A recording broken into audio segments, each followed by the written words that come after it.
Well, last night's class with Ben and Kenny Smith was absolutely off the hooks. I just love both those gentlemen, and they are gentlemen.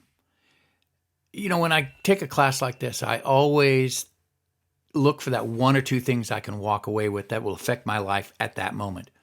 And I take notes and I pay attention. And luckily, we're going to have videos of this so we can go back and remind ourselves of all the other amazing things they talked about. But the one thing I walked away from last night with from Kenny is when asked about how he comes up with these ideas for his lines that sometimes seem a little out of the box, he suggested like a dominant 7 chord. He said, if I'm playing a line over a D dominant 7, he arpeggiates up the D7 chord, D, F sharp, A, C.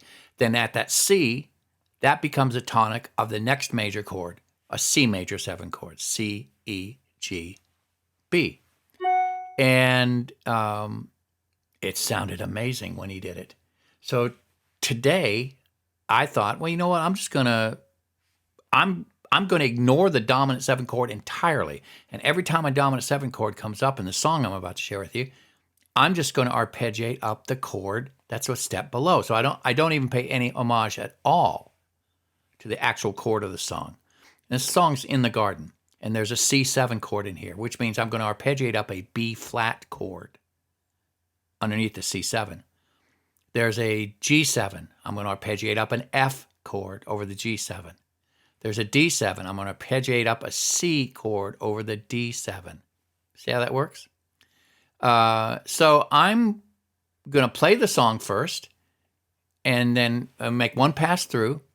And then I'm going to just point out the spots where I did that so you can hear it and be sure of it. Oh, by the way, yes, this dog that you're seeing on the screen, that's my miniature poodle. Her name is Maddie. We got her in September, and she is absolutely as adorable as she looks.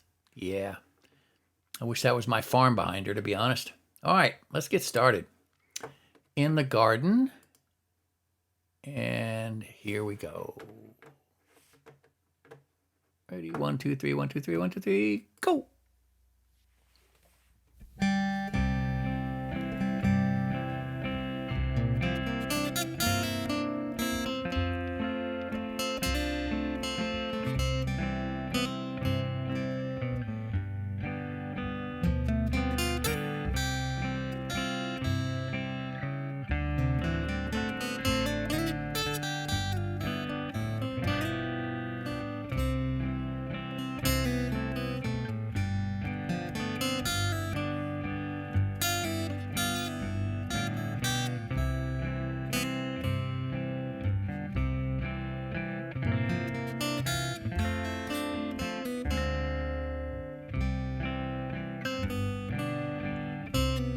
All right, here we go.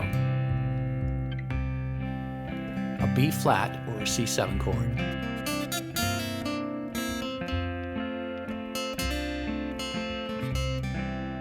Now an F chord over G7. A C chord over a D dominant 7.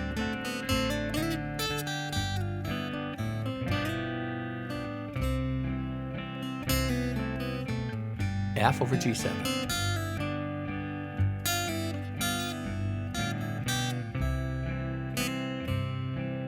A B flat over C7.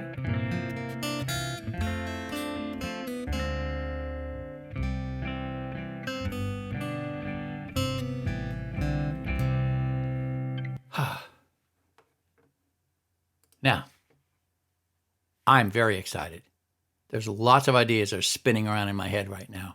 And this gives me another tool to put in my toolbox for when I'm taking solos, to take my lines a little bit out of the norm, if you will, outside the box. Kenny, thank you so much for that. That was awesome. All right, folks, this is Mr. G. I'm out of here. Have a great day. Bye-bye.